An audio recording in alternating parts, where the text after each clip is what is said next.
With President Trump's leadership, business as usual, the status quo is no longer the posture that we will take. And with the help of DOGE, we will identify and eliminate all waste, fraud, and abuse.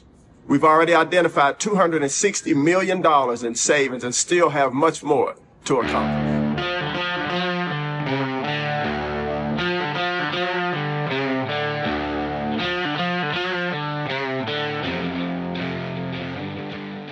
Hi, everyone. This is Lad Dilgard. Welcome to another episode of Stand and Speak. There you heard Scott Turner, the new head of the Housing and Urban Development in Washington, and he's talking about savings that he found as of that video, which was about $250 million. But there's even more. There's even more savings. So we're going to do a quick overview of DOGE and their efforts. It would take all day to talk about everything that DOGE is doing, the Department of Government Efficiency, but there is a lot going on. First, today's fact of the day. So today's fact of the day is that DOGE has just increased their budget from $6.5 million to $14.5 million, which makes it the biggest bang for your buck in world history, because this group of young techno-weenies and smarty pantses led by Elon Musk, who is the greatest entrepreneur of our time, is finding $1 billion per day in savings or more. Their targeted savings on their DOGE clock is $92 billion, and they have found gobs and gobs of just waste, fraud, and abuse. Just to read from Business Insider, the Office of DOGE $14.4 million apportionment is less than its previous incarnation as the United States Digital Services, which Trump's executive order renamed to the United States DOGE Services. In its prior form, the office had been allocated approximately $60 million for fiscal year 2024, according to the Biden White House. So no one sneezed at $60 million. And I can't tell you what the United States Digital Services did. I imagine it was technical consulting of some sort, but they didn't make an impact.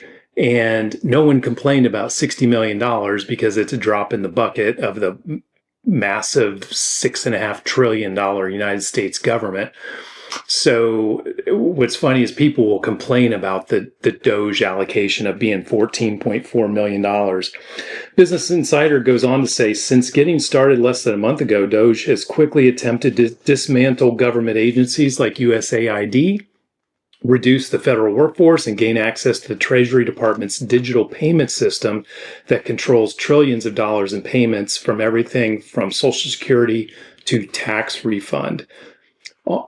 On its X page, DOGE claimed it is saving the government $1 billion per day, mostly from stopping the hiring of people into unnecessary positions, deletion of DEI, and stopping improper payments to foreign organizations. So they've terminated leases of underutilized buildings, ended consulting contracts related to strategic communications, which is garbage, and executive coaching, and canceling government subscriptions to news outlets like Politico. The task force announced January 31st it had terminated 104 government contracts related to diversity, equity, inclusion, and accessibility, DEIA, which I'm not sure I'd heard of. DOGE said the cuts spanning 30 different agencies, including FAA, Veterans Affairs, Office Personnel Management, EPA, and many more, amounted to over $1 billion of savings. The DOGE White House staff is about 30 workers, early to mid-career professionals with backgrounds in tech, finance, law, and politics. We know one of them went by the online username Big Balls, and he's been rehired.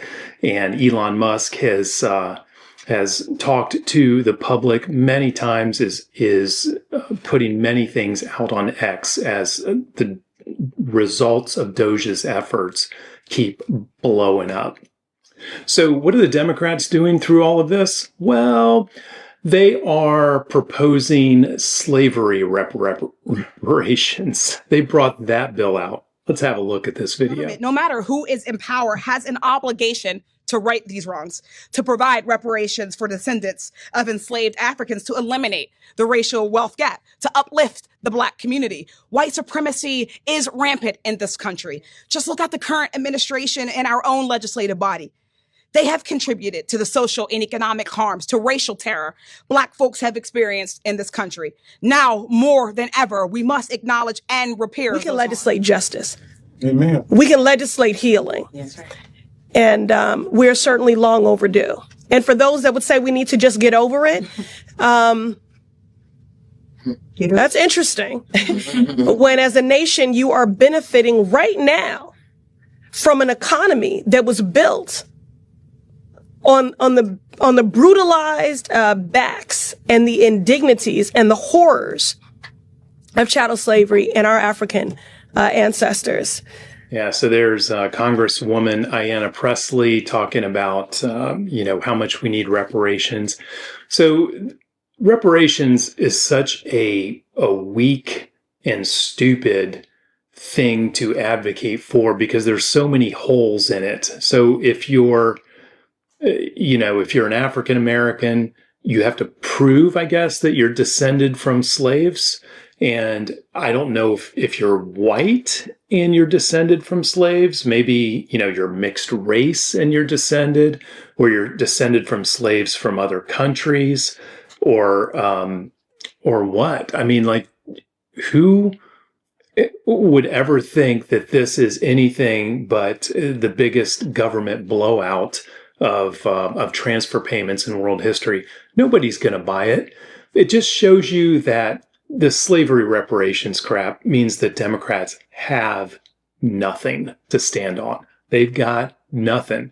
Trump and Elon Musk are hitting them from all directions all day long with things that are wildly popular with the public. Trump's approval rating is 53% according to CBS News, and that's the highest it's ever been, higher than it ever was in his first term. And the approval rating for DOGE is 55% according to Rasmussen. And if you take the really important folks, which are the people who put Trump in office, the Trump voters, they are across the board, not just happy, but ecstatic, like just crazy happy.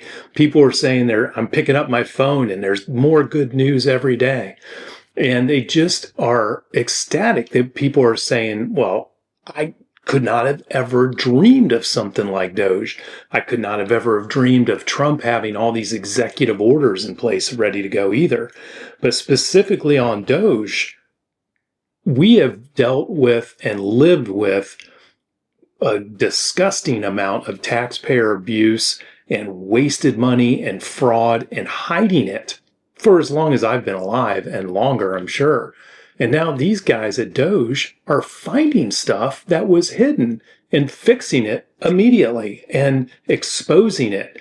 And they're going through a standard consulting process, which is they're looking first at the accounts payable system. What are we spending money on? Where are the checks? Who are the payees? What were the amounts? Okay. Some of these look weird. What are the categories of spend? Are they identified in the system? A lot of times they're not. And Elon Musk is saying, how do you analyze what you spend if they're not categorized? My question is, why wasn't this fixed a million years ago? How is this allowed to occur? When you have an agency head who makes several $100,000 a year, like Biden's last DOT, Secretary Buttigieg or somebody, why don't they fix that? And it's because they don't care. They do not care about taxpayer money.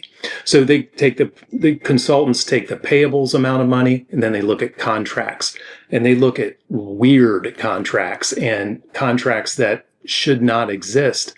And I have some in my Substack of some examples of that. And then they look at invoices. They go into the invoice detail, like with Reuters, where they found a $9.5 million payment to Reuters for social engineering, essentially peddling misinformation on COVID-19. They sent a lot of money to Reuters for that.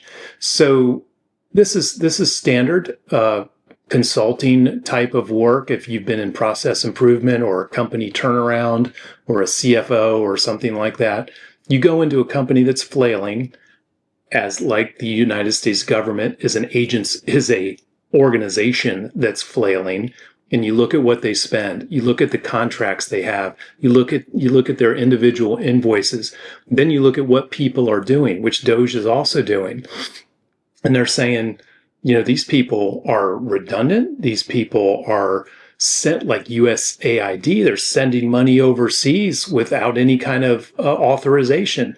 And we go into some of that here in a second. And the savings comes fast, but no one could have ever imagined that the savings would come as fast as it does. And Elon Musk is saying that they can save $1 trillion per year off the federal budget. Our annual budget deficit is an absurd $2 trillion a year, which our grandkids are paying for and we're all paying for with higher interest rates. And he thinks he can take off half of the budget deficit with these savings efforts. I wouldn't doubt it. And then the other half, the other $1 trillion would come from growth, from economic growth, dialing back the regulations, tax policy, trade policy, and so on. And if we get to a balanced budget, we are all going to be very happy and we're all going to have a lot more money in our pockets. Let me go through a few of the things that DOGE found. I've got 3 pages worth, and I can't get through all of them. They come so fast. And what's important to know is if you've ever been through this process, the numbers are not always exact. If they say, well, we found $150 million of savings over here, it might be 120 million, it might be 180 million, or it might be something different. It could be a mistake. You look at this much data this fast, and guess what? Sometimes it's not exactly accurate. And I think that happened with the condoms to Gaza, which the DOGE team found something that looked like they were sending $50 million worth of birth control condoms to the Gaza Strip.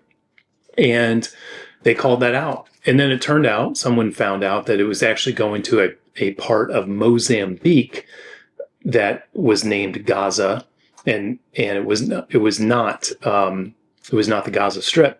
So the media was like, oh my God, you made a mistake. You're so dumb. You're so worthless. But Elon Musk had a good comeback for that. He's asked, why are we paying $50 million to send condoms to Mozambique? That's a lot of freaking condoms. Are we sending $50 million to Angola also, to the Congo, to other, places where there are AIDS issues? So it's a good question. And there's going to be some moving parts to these. So Elon's team found payments to Social Security recipients that were 150 years old. It was alleged, and in the DOGE subcommittee, that the U.S. government sent $2.7 trillion since 2003 to Medicare and Medicaid people who weren't eligible to receive it. And a lot of those were overseas. So a lot of fraud. And there's a lot of discussion back and forth whether that's accurate, but there appears to be something, and something big. Last year, the U.S. government handed out $170 billion to people who were deceased, incarcerated, or otherwise ineligible for government payments.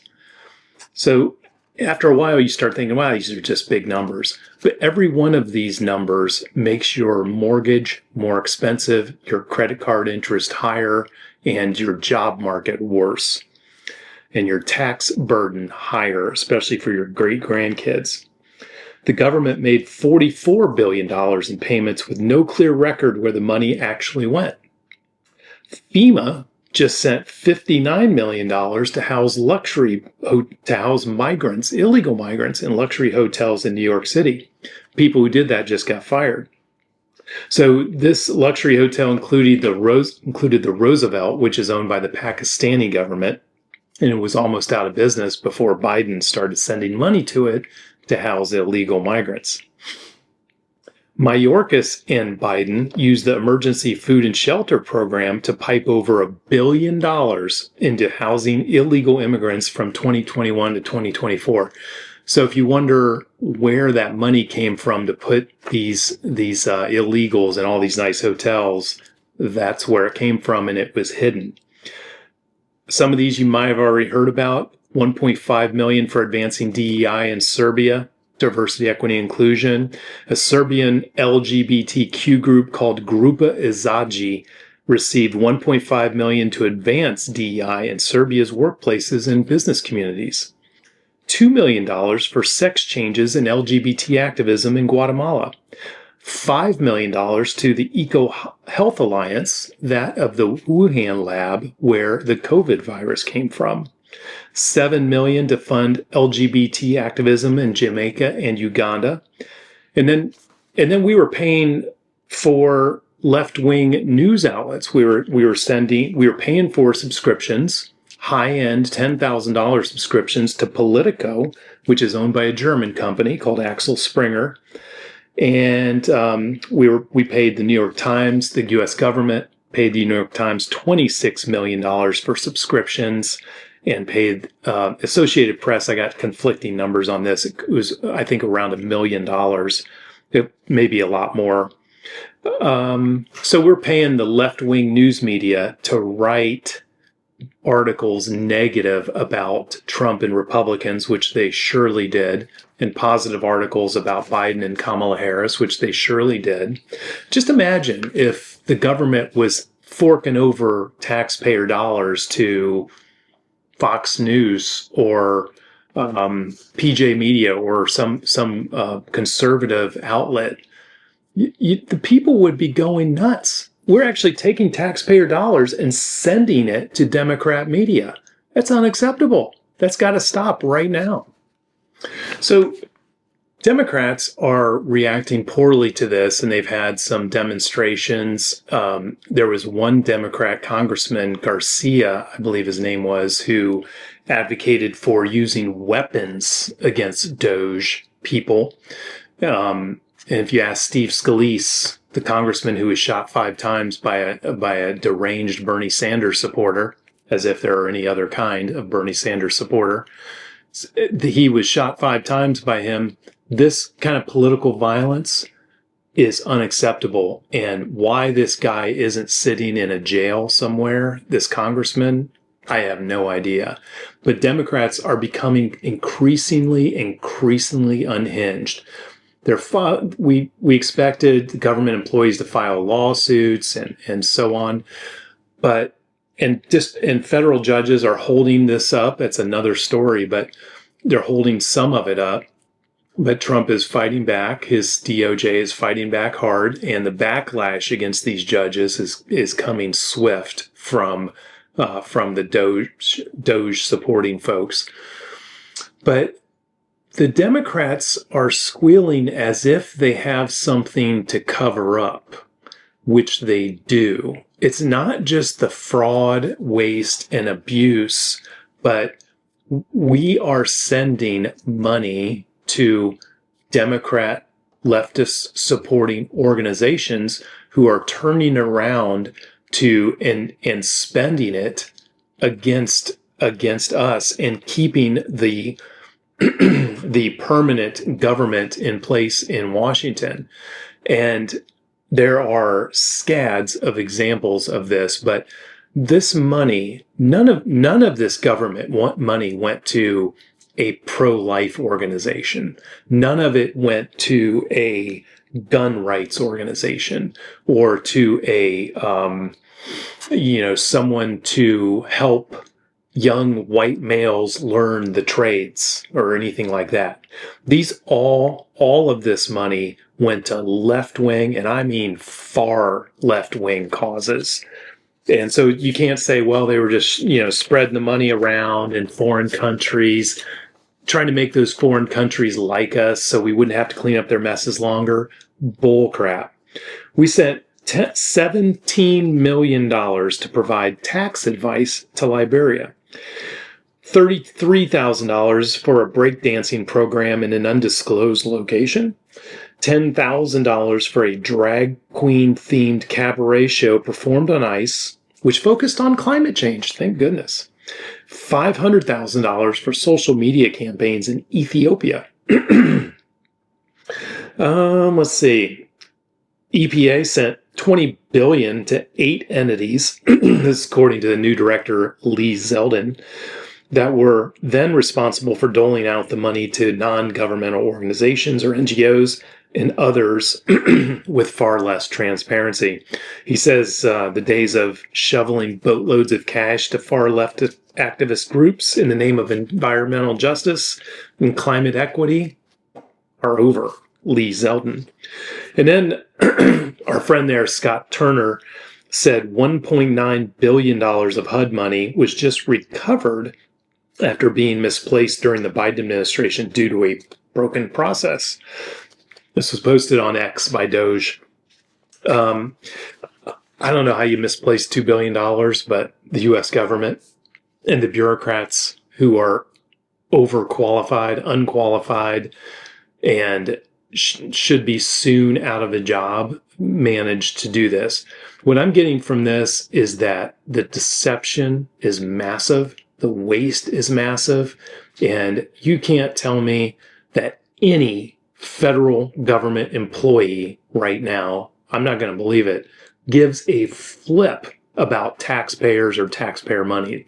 They look at this, they look at us as a cow to be milked, and then once we're out of milk, you just shoot them and go on with it. No federal bureaucracy person, no federal employee can convince me at this minute that they're A, competent, and B, give a shit about your taxpayer money. I've seen so much of this already, and Trump's been in office less than a month.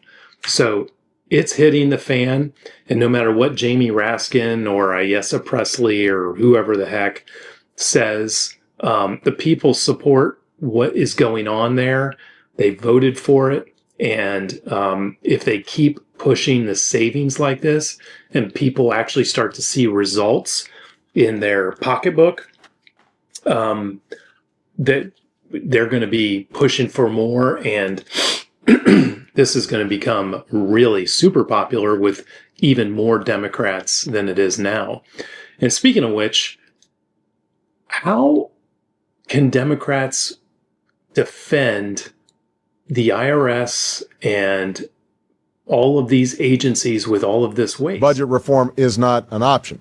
It's a necessity.